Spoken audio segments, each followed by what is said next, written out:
বিষ মানেই সাপের ফনা নয়, বিষ কখনো আসে নিঃশব্দে, কোনো সতর্ক বার্তা ছাড়াই। কখনো সকালের নাস্তার পাউরুটিতে, কখনো প্রিয় মিষ্টির রঙিন আবরণে, আবার কখনো প্রতিদিনের খাবারের অগোচরে মিশে যায় তার অদৃশ্য বিষাক্ততা।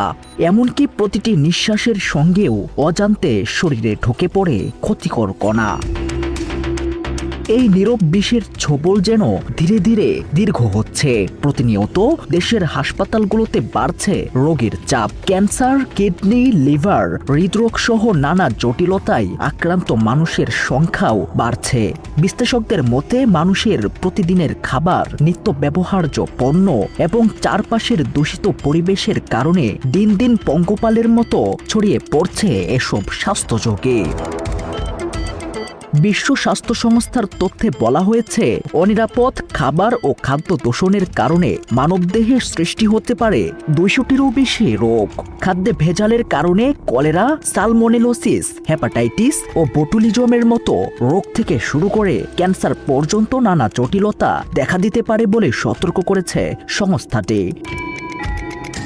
মাছ, শাকসবজি, ফলমূল, গুঁড়া মশলা, মাংস, দুধ, চাল ও ডাল, প্রতিদিনের খাবারের তালিকায় থাকা এসব পণ্যে বিভিন্ন সময়ে ফরমালিন, সীসা, আর্সেনিক, পারদ, ক্যাডমিয়াম, কীটনাশক সহ নানা ক্ষতিকর রাসায়নিকের উপস্থিতির তথ্যও সামনে এসেছে। তবে উদ্বেগ যেন থামছে না এখানেই। মধ্যবিত্ত ও নিম্ন মধ্যবিত্ত মানুষের খাবারের টেবিলে তুলনামূলক সহজলভ্য ও শেষ ভরসার একটি খাবার ব্রয়লার মুরগি নিয়েও সামনে এসেছে আশঙ্কাজনক তথ্য। জানা গেছে, বিষাক্ত অ্যান্টিবায়োটিকের অবশিষ্টাংশ থাকার পরও বাজারে বিক্রি হচ্ছে ব্রয়লার মুরগি। দীর্ঘদিন এমন মাংস খেলে মানবদেহে তৈরি হতে পারে মারাত্মক স্বাস্থ্য ঝুঁকি ও নানান জটিলতা। বিশেষজ্ঞদের মতে এর সঙ্গে ক্যান্সারের আশঙ্কাও রয়েছে।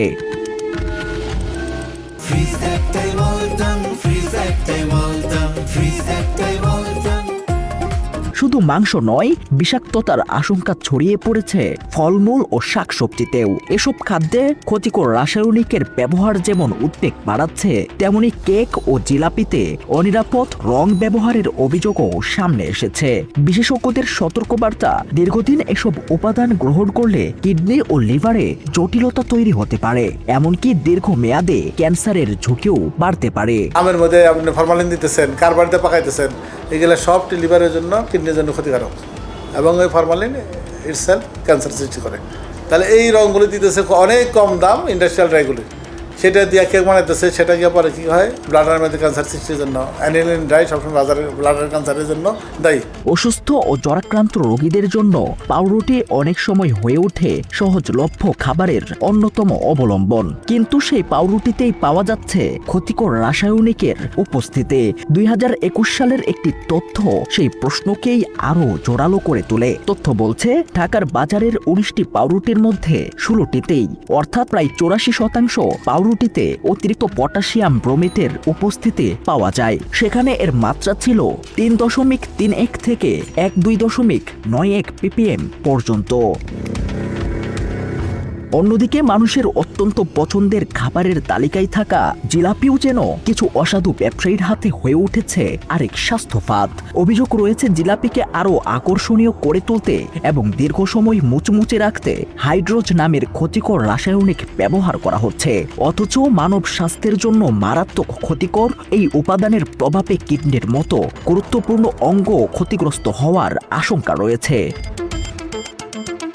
রাজধানী ঢাকা থেকে শুরু করে জেলা ও উপজেলা পর্যায়ের বিভিন্ন এলাকায় আইন কানুন না মেনে অপরিকল্পিতভাবে বেকারিতে পাউরুটি তৈরির অভিযোগও কম নয়। ফলে খাবারের সঙ্গে মানুষের শরীরে ক্ষতিকর উপাদান ঢোকার আশঙ্কা আরও বাড়ছে। শুধু খাবারেই নয়, দেশের টুথপেস্ট নিয়েও গবেষণায় সামনে এসেছে আরও মারাত্মক তথ্য।